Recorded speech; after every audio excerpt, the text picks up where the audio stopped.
হিটলাৰী শাসনকো চেৰাই গৈছে আমি খুব কণ্ডেম কৰিছো কাৰণ মানুহৰ গণতান্ত্ৰিক অধিকাৰ নোহোৱা কৰি পেলাইছে এই চৰকাৰখনে তেওঁলোকৰ দিন যে চমু চাপি আহিছে তেওঁলোকে গম পাইছে সেইকাৰণে তেওঁলোক এতিয়া ভীতিগ্ৰস্ত হৈছে বিজেপি চৰকাৰে হিমন্ত বিশ্ব শৰ্মাই বুৰঞ্জী পঢ়া উচিত যে কংগ্ৰেছক 144 ধাৰা দি এনেকুৱা ধৰণৰ ভয় ভাবুকি দি কংগ্ৰেছৰ প্ৰতিবাদী কণ্ঠ কংগ্ৰেছৰ প্ৰতিবাদ ৰোধ কৰিব নোৱাৰে কাৰণ এই কংগ্ৰেছে 200 বছৰীয়া ব্ৰিটিছ শাসনক উফৰাই থৈছে হাজাৰ হাজাৰ কংগ্ৰেছ কৰ্মী জেলত গৈছে ফাঁচী কাঠত ওলমিছে ভয় কৰা নাই আৰু আজি হিমন্ত বিশ্বক কিহৰ ভয় কৰিব আলফাক ভয় কৰা নাই হাজাৰ হাজাৰ কংগ্ৰেছ কৰ্মী আলফাই মাৰি শেষ কৰিলে কিন্তু কংগ্ৰেছ শেষ কৰিব নোৱাৰিলে কংগ্ৰেছৰ প্ৰতিবাদ বন্ধ কৰিব নোৱাৰিলে তে হিমন্ত বিশ্বই কি পাৰিব গতিকে সেইকাৰণে আমি তাৰ কাৰণে কেৰেপ কৰা নাই এই বিজেপি চৰকাৰ ইমানেই ভীতিগ্ৰস্ত হৈছে কংগ্ৰেছৰ জনপ্ৰিয়তাত যে তেওঁলোকে ৰাতি 3টা বজাতে অল ইণ্ডিয়া ইউথ প্ৰেচিডেণ্ট থকা হোটেল ঘেৰাও কৰি তেওঁক তাত ডিটেইন কৰি ৰাখিছে এইটো সম্পূৰ্ণৰূপে ডেমক্ৰেচিক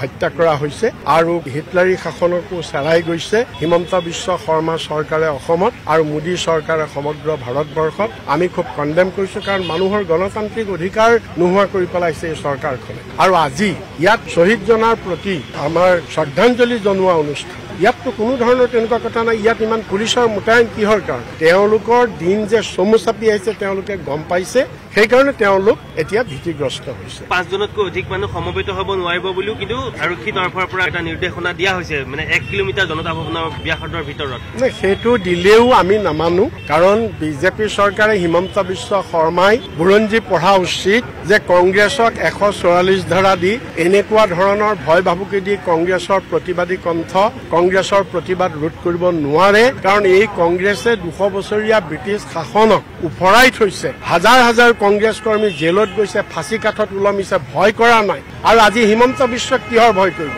আলফাক ভয় কৰা নাই হাজাৰ হাজাৰ কংগ্ৰেছ কৰ্মী আলফাই মাৰি শেষ কৰিলে কিন্তু কংগ্ৰেছ শেষ কৰিব নোৱাৰিলে কংগ্ৰেছৰ প্ৰতিবাদ বন্ধ কৰিব নোৱাৰিলে তে হিমন্ত বিশ্বই কি পাৰিব গতিকে সেইকাৰণে আমি তাৰ কাৰণে কেৰেপ কৰা নাই